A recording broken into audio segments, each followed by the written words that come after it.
Non-Human is a remake of the Action 52 game of the same name, and it's for the most part a straightforward linear side-scrolling action title with a couple of mechanics from contemporary Metroidvania games.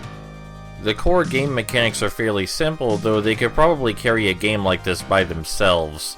We have a basic shot which has mediocre range and does mediocre damage, but there are also a bunch of sub-weapons lying around and floating orbs that we can pick up throughout the game.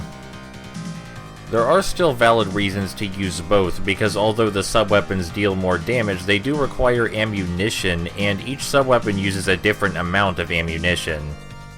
This is presumably the game's way of encouraging you to save your ammunition for tough encounters where the enemies are swarming the screen around a specific platform you need to jump to, or for the boss battles.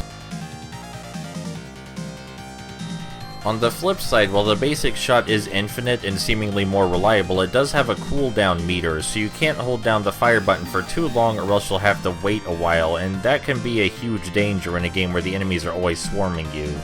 At first, this dynamic is fairly simple. You'll find yourself using the basic shot for an easy enemy encounter and then switching to a sub-weapon shot for a harder one, but as the game progresses and the enemies get more mixed together, you'll have to switch between them a lot more rapidly, using the basic shot to pick off the weak enemies, and quickly switching to the sub-weapon as the bigger ones come from behind them.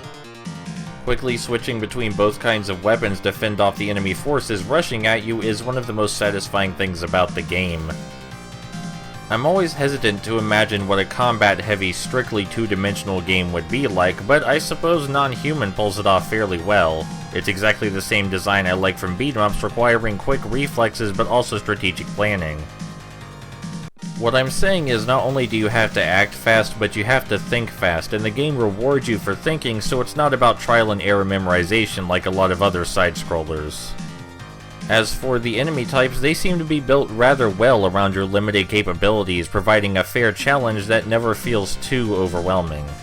All of them require a slightly different method to tackle and a slightly different method of evasion, which means that you have to keep your eyes glued to the screen at all times. There's no risk of dozing off here holding the fire button. Each of these enemy types is individually like a small puzzle, so when they're mixed together and thrown at you simultaneously, it feels like a much bigger, more intricate puzzle, and it doesn't feel like you're just hammering through, it feels like you're really stressing your brain. The most impressive thing about this is that if just a couple of things were changed, it would ruin the design entirely. The enemies are very aggressive, and the way they behave is so different that without the sub-weapons, it would be frustrating to fight them all, because your basic shot just isn't up to the challenge by itself. And almost everything in the game feels that way. It feels like a very delicate balancing act to keep the game challenging without making it unfair or annoying. What's even more impressive here is that they managed to add a progression system into the balance without completely breaking it, which can be incredibly difficult. The system I'm talking about would be these upgrade terminals, which fit into the rest of the design so nicely that I had a difficult time thinking of when to bring them up. At first I thought these upgrade terminals awarded you one of 3 upgrades whenever you arrived at them, but I quickly found out that it's tied to your score. Every 50,000 points you gain another upgrade that you can purchase from a terminal.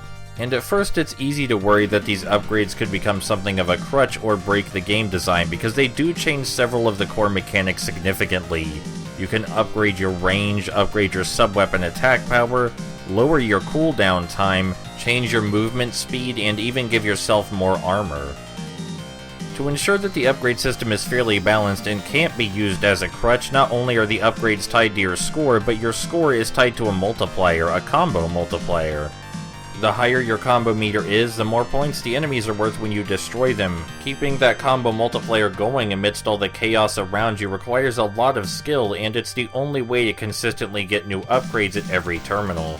So not only is it impossible to use these upgrades as a crutch because you have to be good at the game and understand the design to even get them consistently, but the system also encourages inexperienced and downright terrible players to get better at the game with the allure of said upgrades. Everything about the design seems to tie into such a cohesive package that I honestly worry that my words aren't doing it justice, but I tried my best. I really like Non-Human.